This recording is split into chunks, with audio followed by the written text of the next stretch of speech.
the Big Ten will have amazing depth in 2025.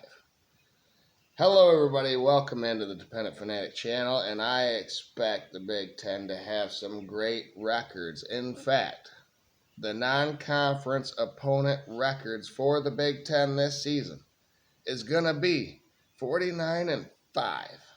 That's pretty damn good. That's SEC-like from years past. There are FCS opponents on some of these teams' schedules, again, of course, but that's because everyone else is playing them as well. Big Ten tried to do away with that. No one followed suit, so why would we keep doing that? Especially when the SEC only plays 8 conference games. We're trying to keep up, right, as a conference. So this is my favorite conference in college football or in sports in general. If you have not figured it out, I'm a Michigan fan. Go Blue. But this intro, I want to clarify that the Big Ten is good at beating each other up. So 4 playoff teams, again, might be in question this season. They had a record 4 last season, and I don't know if they can match that again. It's going to depend on whether or the other conferences. You have to factor in the other 3 power conferences and see what their teams do. And then Notre Dame, of course, and then there's the G5 representative. So it's going to be tough for the Big Ten to get as many teams in as you might want to get in this season. The first 3 teams will not even make a bowl. So here we go. We're starting with predictions. We're starting with the worst of the worst in the Big Ten. But 15 of these teams are going to make a bowl. So Purdue starts us off. I predict them going 2-10. They're going to win versus Ball State, and they're going to win versus Southern Illinois. They'll lose at Notre Dame and every Big Ten foe on their schedule. Just not much turnover there for them. It's going to be more of the same for Purdue. Everyone else in the conference is getting better. Purdue's kind of in this place where Maryland is, and UCLA, who's got the next 2 teams that are not going to make a bowl. Maryland's going to go 4-8. They're going to win versus FAU, NIU. NIU is questionable. They're going to beat Towson, and they're going to beat Indiana at home. So that's kind of an outlier. That's a huge game in my predictions. Maryland is going to beat Indiana at home. That's 3-0 in the non-conference, but 1-8 in the Big Ten for Maryland. And then UCLA is going to go 4-8 as well, missing out on a bowl completely. New Mexico, they're going to beat Maryland, the other 4-8 team. They're going to beat UNLV, and another huge game at home that I think they can pull off is Nebraska. I have them beating Nebraska. They will lose to Utah in the non-conference, and then 7 other Big Ten teams. So 4-8 right there for UCLA. Michigan State is the question mark. Can they make a bowl with a 5-7 record? That's what I have for them. It depends on how many 6-6 teams there are. And then the first 5-7 team that gets added is according to adjusted progress rate, which is an academic thing. We'll see if they could get in that way, but 5-7. They're going to beat Western Michigan. They're going to beat Boston College, Youngstown State, UCLA, and Maryland. So some of the weaker teams in the Big Ten, they go 3-0 in non-conference, but 2-7 in the Big Ten. Northwestern, I think, is going to make a bowl. Yes, 6-6. It all comes down to that first game versus Tulane on the road at Tulane. I think, Tulane is a pretty good team, double-digit team recently. But I think they've lost a little bit, and Northwestern is picking up steam. they win that game, they're going to win at Western Illinois, and they're going to beat UCLA, ULM, Purdue, and then Minnesota all at home. That's favorable. I think it could happen for Northwestern. They're going to go 3-0 in the non-con, but 3-6 in the Big Ten. Rutgers is going to go 6-6. They're going to beat Ohio, Miami of Ohio, Norfolk State, Iowa at home. Yes, I have that as a low-scoring dogfight of a game, and Rutgers comes out on top of that to secure their bowl game because they have at Purdue and then Maryland at home to get them to that 6-game number. They're going to go 3-0 in non-con, but 3-6 in the Big Ten as well, just like Northwestern. Now, this might surprise some people. Indiana, yes, Indiana, who went 11 and whatever last season with a hell of an easy schedule within the Big Ten, nothing in the non-con. Well, they have nothing in the non-con again. But the Big Ten schedule is going to be much harder for them, and they have a target on their back making the playoff last season.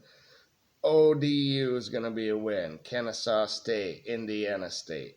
So they're 3-0 in the non-conference. But I think they can beat Michigan State at home.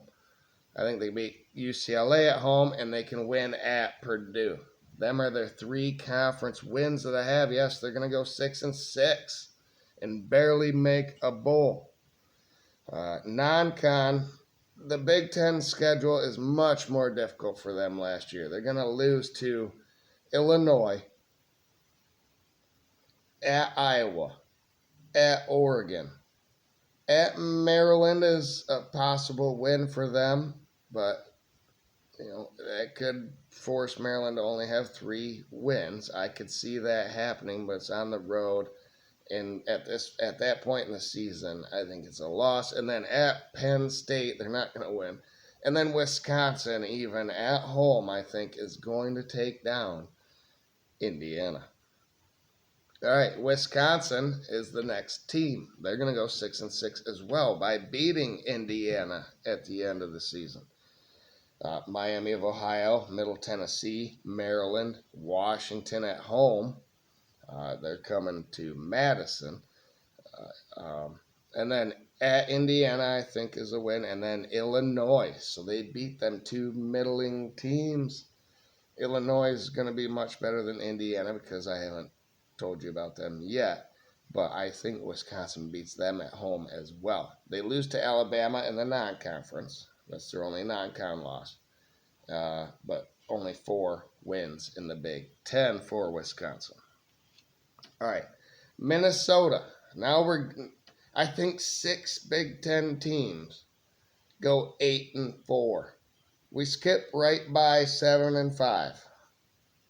And on top of the 4 6-6 teams, that right there already makes 14. So I remember we already left out 3 teams from going bowling. This is the depth of the Big Ten. It's amazing. Minnesota is going to go 8-4. They're going to beat Buffalo, Northwestern State. They're going to go out and beat Cal. Rutgers at home, Purdue at home, Nebraska at home, Michigan State at home, and then Wisconsin at home.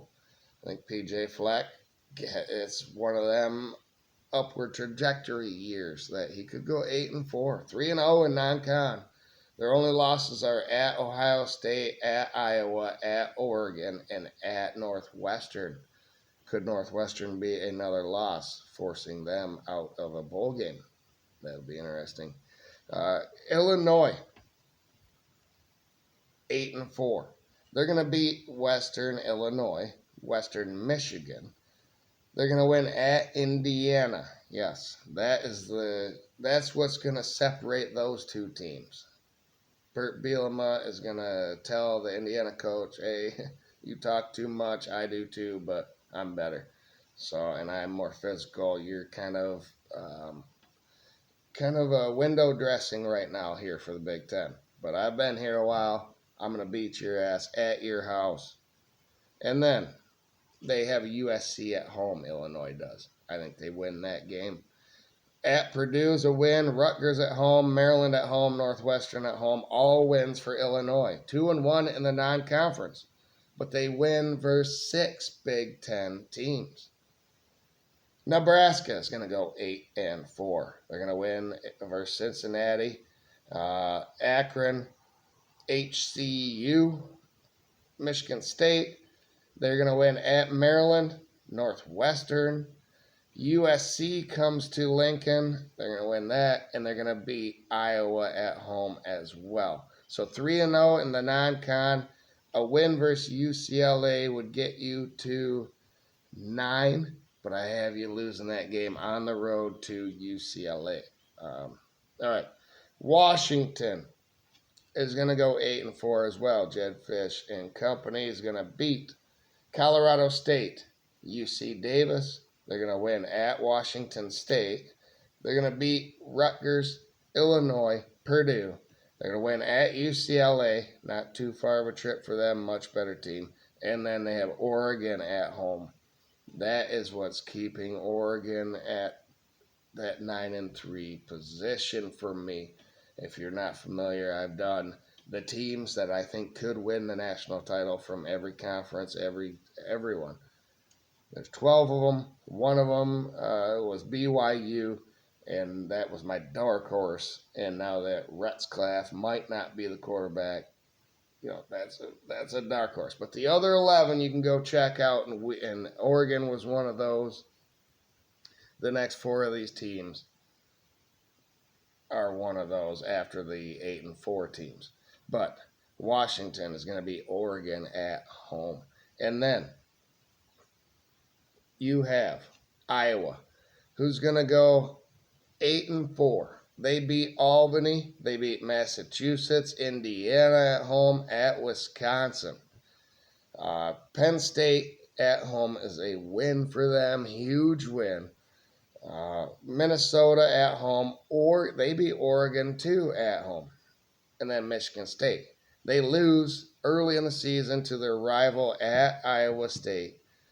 And then they lose at Rutgers, we talked about before. And then at USC and at Nebraska. 4 really tough road games in the Big Ten, but Iowa's is a formidable Big Ten team themselves. And then USC, the last 8-4 team. Yes, USC is going to go 8-4. Missouri State, they're going to beat them. Georgia Southern at Purdue, Michigan State. Michigan goes out there to the West Coast. And you have a pretty good record at this time. Michigan just struggles out there on that West Coast so many times. Not recently, but we'll see what Bryce Underwood can do. What is Lincoln Riley? How's this team going to be? I don't know. I think Michigan goes out there and it's just a fluky middle scoring game like 31-28 or something like that where you take down my Michigan Wolverines. And then you will beat Northwestern at home, Iowa at home, and UCLA.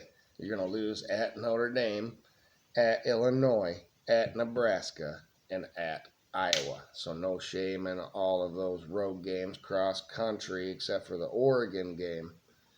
And that's what I'm saying is next, Oregon. I like many others think that these final 4 teams in the Big Ten are actual national title contenders. Oregon is first, 9-3. They're going to beat Middle Tennessee. They're going to beat Oklahoma State at Northwestern. Oregon State at home. Indiana at Rutgers, which is going to be a big deal for them to win that game.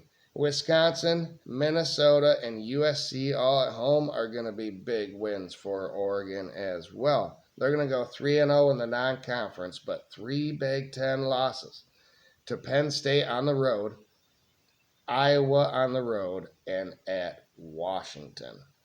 This won't make the Big Ten title game, but it could make the playoff for the Ducks. And then Ohio State, I think, goes 9-3 as well. Grambling, Ohio, at Washington, Minnesota, at Illinois, at Wisconsin, at Purdue, UCLA, and Rutgers. I'm giving you those wins, even though I think a couple of them that you might be able to lose to. But losses are to Texas at home, Penn State at home, and then you go to Ann Arbor in the last game of the season, and you're going to lose that game as well. So, Oregon, let's see. Yeah. That leaves two teams in this conference that I believe will be in the Big Ten title game. Of course, you can't have a couple of conference losses and get into the Big Ten title game. Penn State is going to be 11-1. They will beat Nevada, FIU, and Villanova and go 3-0 in the non-conference, of course. But they will go 8-1 in the Big Ten, only losing at Kinnick Stadium to the Iowa